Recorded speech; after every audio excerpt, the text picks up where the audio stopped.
Assalomu alaykum va rahmatulloh. Ta'bir kitobidan bo'ladigan navbatdagi bepul darsimizni boshlaymiz. Bismillahirrohmanirrohim. Robbi yassir va la tu'assir, Robbi tammim bil khayr, Robbi shrah li sadri va yassir li amri, wahlul 'uqdatan min lisani yafqahu qawli. Robbi zidna 'ilman wa fahman wa rizqan tayyiban wa halalan wa 'amalan mutaqabbalan wa shifaa'an min kulli da'in. Allahumma zidna 'ilman. Bismillahirrohmanirrohim. Xo'p, bir daqiqa.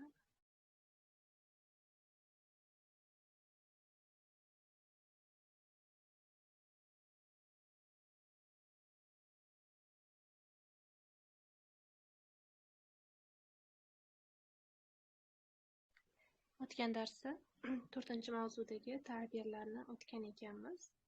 5-mavzuga kelamiz. Bismillahirrohmanirrohim. Ta'birul hali g'oyrul hasana. Ya'ni yomon holatni, yaxshi bo'lmagan holatni ifodalashlik uchun ta'birlar. Hol-ahvol so'raganda, hol-ahvolimiz yaxshi emasligini bildirishligimiz uchun ishlatiladigan ta'birlar, ya'ni iboralar, qolip ifodalar hisoblanadi. Mana shulardan foydalangan holatda birorta yomon holatni ma'lum qilishimiz mumkin bo'ladi.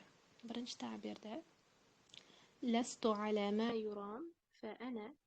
Lastu degani emasman degani, ala ma yuram, ya'ni yaxshi holatda emasman.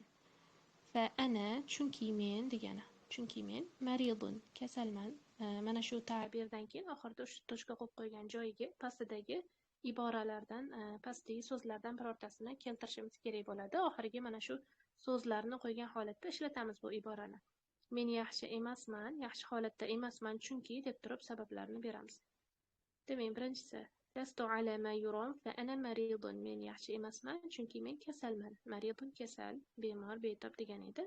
Lastu ala ma yuram fa ana kaslanun.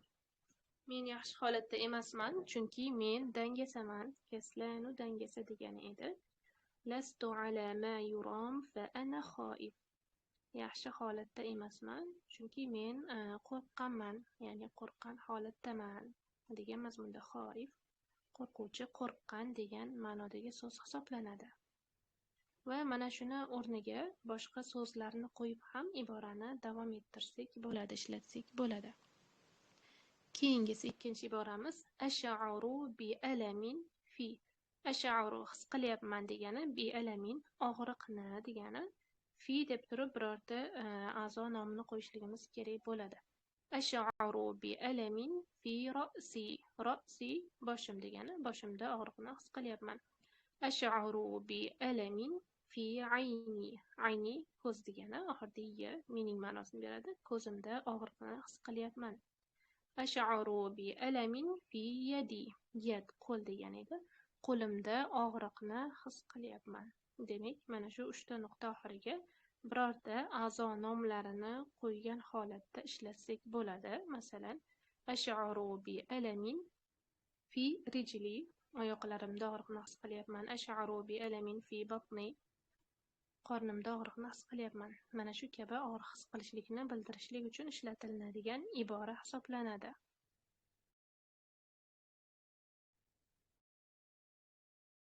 Xo'p, ekranni biroz yaqinlashtiraylik. Keyingisi keyingi iboramiz qad bada'tu ash'aru bi. Demak, qad bada'tu his qilishlikni boshladim. Ash'aru his qilishlikni degani, qad bada'tu boshladim degani. His qilishlikni boshladim. Bil malal.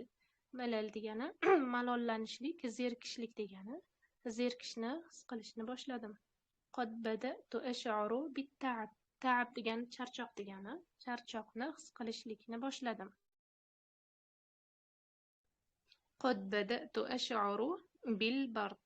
Bard degani sovuqlik degani. Sovuqlikni, ya'ni sovuqni his qilishni boshladim degan ma'noda. Demak, boshqa his qilgan narsalarimizni, birorta narsani his qilishni boshlaganimizda mana shu iborani ibora shaklida yodlab olib shuni qo'llaymiz va oxirida bidan keyin mana shu his qilgan narsamizni nomini qo'yishligimiz kerak bo'lar ekan. Keyingi iboramiz ana u'ani min. Hop, demak, bundayam men his qilishni boshladim, ya'ni his qilyapman yoki mana shu narsa bilan qarshilashyapman ma'nosida tarjima qilsak bo'ladi. Ana u'ani minas suda'. Men bosh og'rig'i bilan qarshilashyapman yoki bosh og'rig'ini his qilyapman degan ma'noda suda' bosh og'rig'i degani. Ana u'ani min ishal. Ishal degani diareya, ya'ni ichib ketishligini aytadi ishalni. Ana u'ani min ishal. Men diareya bilan qarshilashyapman, ya'ni mana shuni his qilyapman degan ma'noda. Keyingisi ana u'ani min mushkilat. Mushkilat degani muammolar degani.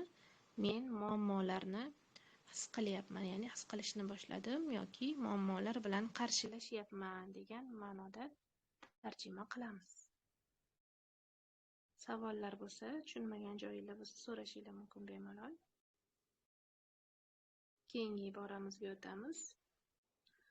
Asbahtu g'ayra qodirin ala. Asbahtu bo'lib qoldim degani g'ayra qodirin qodir emas. Ala deb turib biror narsani aytamiz. Mana shu narsaga qodir bo'la olmay qoldim. Asbahtu g'ayra qodirin ala al-mashi jayyidan. Mashi piyoda yurishlik degani, jayyidan yaxshi degani. Yaxshi yurishlikka qodir bo'la olmay qoldim deb tarjima qilamiz.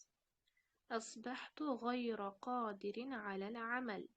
Amal ish degani, ishga yaxshi qodir bo'la olmay qoldim, ya'ni ishlashlikka, ishga qodir bo'la olmay qoldim deb tarjima qilamiz.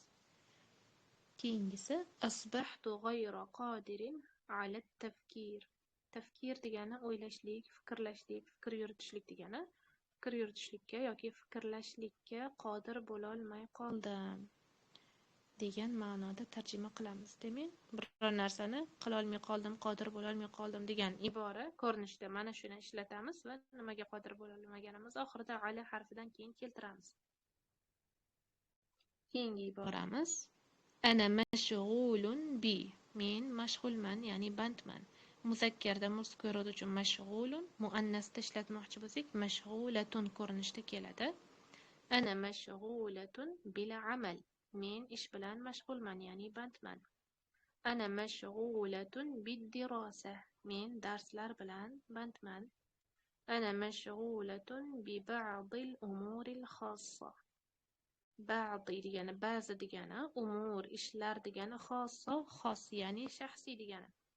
Men ba'zi shaxsiy ishlar bilan bandman degan ma'noda ishlatamiz. Demak, band ekanligimizni ifodalashlik uchun ishlatiladigan ibora hisoblanadi. Ana mashg'ulun yoki ana mashg'ulatun ko'rinishda keltirib, keyin bi harfi jari bilan nima bilan band ekanligimizni biga qo'shib aytamiz. Xo'p, bugungi iboralarimiz mana shu joyda yakunlanibdi. Mana shu bilan kifoyalanamiz. Iboralarga mana shu so'zlarning o'rniga misol qo'yib aytib beradiganlar bormi? Aytmoqchi bo'lganlar bo'lsa marhamat, yordam berib xatolarni to'g'rilab turamiz.